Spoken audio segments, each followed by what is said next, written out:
Continuamos, amigos, ustedes y nosotros transmitiendo lo más valioso de México. Este es el programa de Fundación ASIR. Yo soy Iñaki Manero. Las maravillas que esconde nuestro país todavía por ser descubiertas. Y hemos platicado varias veces acerca de estos tesoros que se encuentran en la península de Yucatán.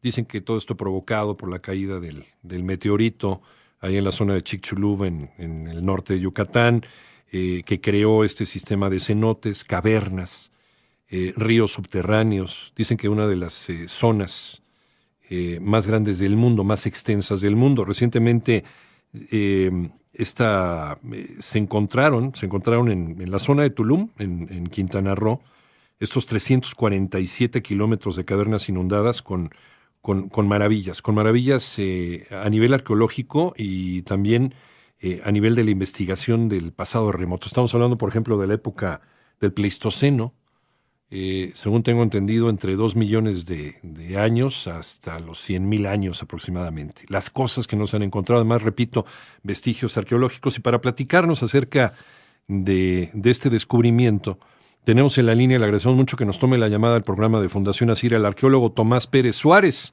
coordinador del Centro de Estudios Mayas del Instituto de Investigaciones Filológicas de la UNAM. Arqueólogo, gracias por tomarnos la llamada. No, gracias a ustedes. Buenas tardes. Buenas tardes. Este sistema de cavernas ya se sabía que existía, pero sí, es más grande de lo que se sospechaba, sí, ¿no? Y con respecto a lo del meteorito de Chicxulub, cuando el meteorito cae, la península de Yucatán no existía, claro, todavía. Hace 65 millones de años, la península de Yucatán estaba bajo la superficie acuática del mar. Pero lo que sí es cierto que el impacto de este meteoro sobre el lecho marino fracturó, y eso ha permitido que se formen numerosas cavernas y cenotes en la península de Yucatán. Uh-huh. Sabemos que la península de Yucatán emergió hace unos 30 millones de años, o sea, no es de los terrenos más recientes que han emergido del mar. O sea que 35 millones de años después de que cayó el meteorito, emergió la península de Yucatán. Uh-huh. Durante ese tiempo que ha estado emergida, justamente el impacto había fracturado el sustrato rocoso del fondo marino, y sabemos que la lluvia combinada con la materia orgánica crea un ácido carbónico, y esto diluye la piedra caliza. Uh-huh. Y forma lo que se llaman los paisajes kársticos, ¿sí? Una serie de cavernas que se fueron creando a través de grandes periodos de pluviales, que se llaman así como glaciaciones de periodos pluviales, y se hicieron estos sistemas cavernarios. Uh-huh. Cuando los primeros pobladores llegan a esta zona, más o menos hacia la parte final del Pleistoceno, el Pleistoceno terminó hace 9,000 años. Uh-huh. Exactamente en 7,000 antes de Cristo se toma la fecha como fin del Pleistoceno, y lo que estamos viviendo ahorita se llama Holoceno. Uh-huh. El Pleistoceno prácticamente se extinguió en la última glaciación, que fue hace 7,000, se extingue la megafauna pleistocénica. Pero justamente el fenómeno glacial lo que hacía es de que se congelaba tal cantidad de agua en los polos que el nivel del mar bajaba, y llegaba a bajar hasta 120 metros. Uh-huh. ¿Sí? Entonces, ese fue el tiempo, o esas temporadas fueron cuando algunos animales prehistóricos, o del Pleistoceno, y algunos pobladores prehistóricos entraron a estas cuevas. Después de 7,000 antes de Cristo, es decir, en los últimos 9,000 años, el nivel del mar subió nuevamente. Uh-huh. Y eso hizo que estas cuevas se inundaran, porque mucha gente se pregunta, ¿cómo que hay presencia de fauna allá abajo si están inundadas? ¿Cómo entraron los animales? Uh-huh. Y realmente entraron en un momento en que el nivel freático del mar bajó muchísimo, y estas cuevas eran cuevas secas. Uh-huh. Posteriormente, ya en tiempos del Holoceno, y sobre todo ya en los últimos 3,000 años, cuando está la cultura maya, más o menos que florece entre 100 de nuestra era y 1000 de nuestra era, el periodo clásico, uh-huh, mucha gente usaba las cuevas como lugares de ofrendas y uh-huh, entradas al inframundo.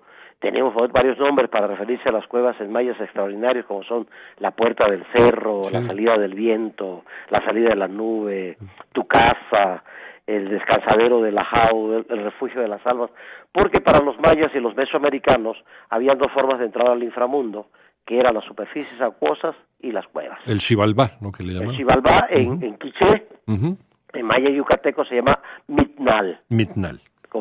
Quizás posiblemente la palabra mitnal tenga que ver con la relación con Mictlán, un préstamo del náhuatl. Náhuatl, sí. ¿Sí?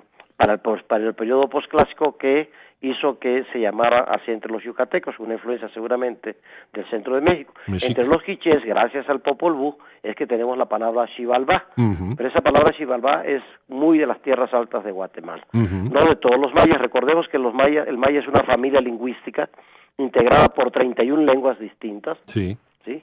Y el quiché es una de ellas y el maya yucateco es otra, pero hay otras lenguas más, ¿sí? Entonces la palabra Xibalbá se asocia más con los mayas quichés de las tierras altas, y los mayas yucatecos usan el término de mitnal, posiblemente como una influencia del centro de México. Yeah. Bueno, pero igual algunas personas o algunos animales cayeron accidentalmente en estas cuevas, ¿sí? Y por eso se encuentran restos humanos o de animales en estas cuevas sumergidas. Este es un proyecto muy grande que tiene el Instituto Nacional de Antropología e Historia.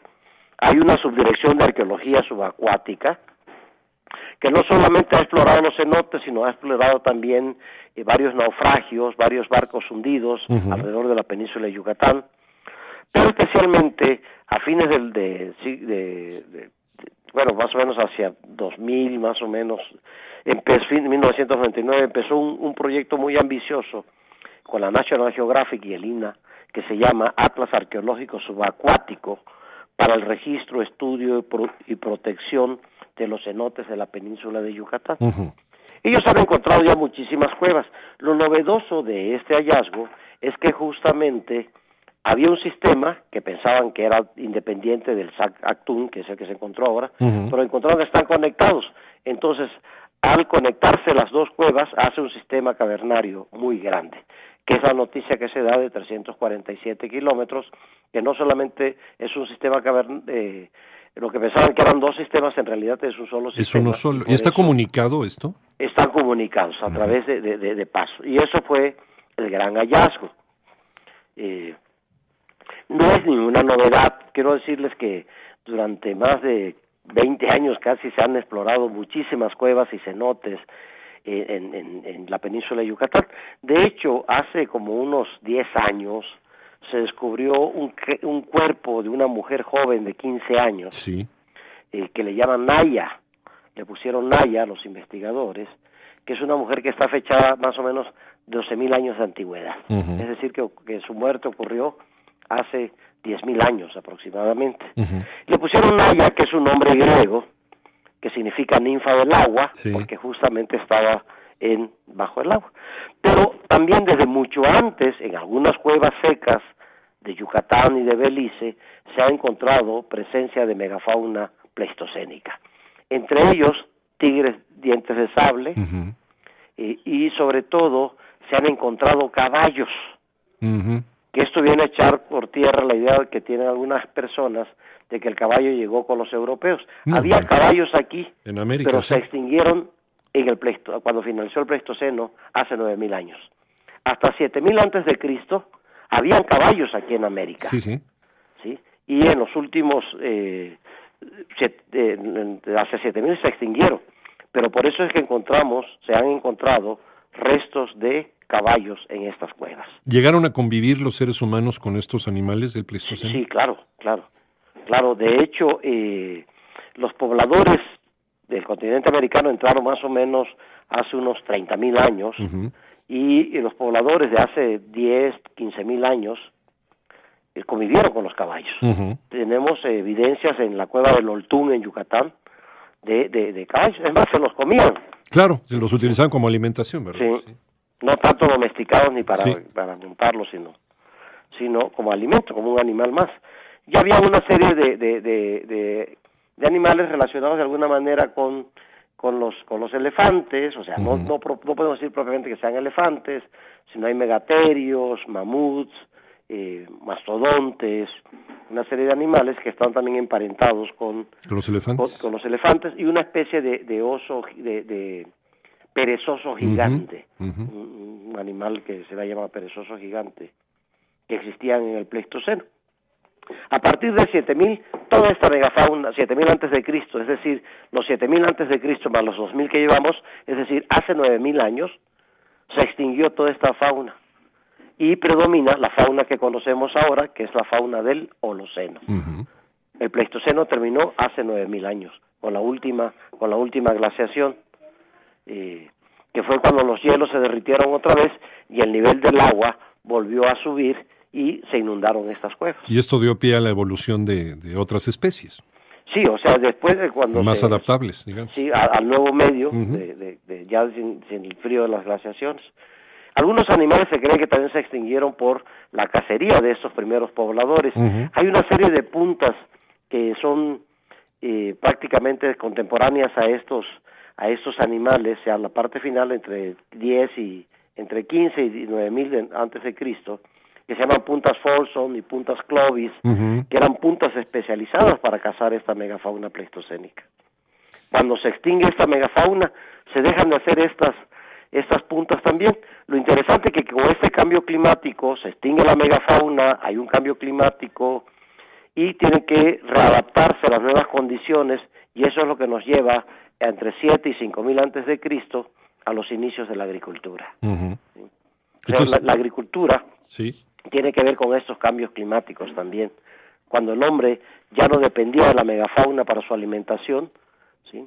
Y entonces ya se llega a la agricultura. Doctor, esto nos da nuevos datos sobre la presencia del hombre americano, ¿no? Sí, confirma, refuerza, insisto, Ajá. No es una novedad, no es así. No es una novedad. La novedad. Uh-huh. Ya conocíamos mucho sobre esta ocupación, y estos no son más que datos que se siguen sumando para armar este rompecabezas que es la ocupación del territorio mexicano, en caso particular el área maya. Uh-huh. Quiero decirles que hay algo interesante sobre el hallazgo de Naya, de esta chica que se encontró, esta mujer que se encontró, es de que algunos pensaban que eran de otras migraciones distintos a los mayas actuales, uh-huh. pero sin embargo los estudios de ADN nos muestran que es la misma población, pues. O sea, genéticamente entonces, coincide con eso. Y eso ayuda, y por supuesto que hay una diferenciación evolutiva a lo largo de 7000, de 10,000 años, pero no se trata de producto de una migración distinta a la de los mayas que están actualmente. Uh-huh. Entonces sí estamos hablando de una misma población humana, pero de distintas temporalidades, épocas, de distintas temporalidades. Sí. Sin duda la noticia es importante, ¿no? Claro. Pero lo que viene a dar es como cada hallazgo que sucede cada vez, lo que viene es ayudarnos a armar estos rompecabezas y ajustar mejor la visión que tenemos de las ocupaciones tempranas del área maya. Doctor, nos queda un minuto, pero esta extensión de cavernas se puede considerar como una de las galerías más extensas del mundo. Cuidado que aquí es donde está justamente el problema. Sí, por eso le pregunto, ¿no? Para no. Hay cuevas más largas. Sí. Y estos 347 kilómetros es que tengan de largo. Si uno se va desde Tulum, 347 casi sale hasta Campeche, o saldría hacia Belice, o salía hacia... Si no son 347 tomando en cuenta ramificaciones. Ya. O sea, no es un patrón lineal, ni son kilómetros cuadrados, sino sumando los distintos ramales que tiene, y sumando todo esto con la otra que tenía como 80 y tantos kilómetros, es que nos da esto. Pero no es que tenga 347 kilómetros de longitud, de largo, en total, en línea recta. Ya contando todos los ramales. Ramificaciones, que creo que es algo de la noticia que confunde un poco a las personas. Así es. Pero de todas formas, todo esto puede estar albergando más sorpresas para la paleontología y la arqueología. Claro, la noticia decía en el sitio arqueológico más grande. Y realmente no podemos, primero tenemos que definir qué cosa es un sitio arqueológico. Así es. Ese es un campamento de cazadores-recolectores hasta una ciudad como Teotihuacán. Así es. O sea, es un sistema cavernario que tiene presencia humana, pero no implica que en los 347 kilómetros haya presencia humana. Esto o es. de animales pleistoceno. Pues de todas formas es algo que habla mucho de las riquezas que todavía existen en nuestro territorio sobre todo nacional. el interés que se tiene en México, porque antes prácticamente se hacían buceos y se sacaban cosas de estos cenotes, pero sin un control. Uh-huh. Y ahorita el Instituto Nacional de Antropología creó justamente La Subdirección de Arqueología Subacuática existe desde hace mucho, ¿no? Sí. Pero ahora hay este Atlas Arqueológico Subacuático para el registro, estudio y protección de los cenotes de Yucatán. Pues qué bueno que lo puntualizó, doctor arqueólogo Tomás Pérez Suárez, coordinador del Centro de Estudios Mayas del Instituto de Investigaciones Filológicas de la UNAM, y la verdad es muy importante el divulgarlo, el darlo a conocer con la realidad y la claridad con la que lo está platicando. Muchas gracias, doctor. No, qué bueno que le sirvió la información. Por supuesto, gracias. Saludos. Hasta pronto. Continuamos transmitiendo lo más valioso de México y ya decíamos todas estas riquezas que todavía existen en nuestro país y están no solamente por descubrirse, sino por divulgarse. Y afortunadamente, pues aquí nos permiten tener este espacio para hacerlo. El programa de Fundación ASIR, yo soy Iñaki Manero. Continuamos. Estás escuchando el programa de Fundación ASIR. Transmitimos lo más valioso de México en el programa de Fundación ASIR. Fundación ASIR.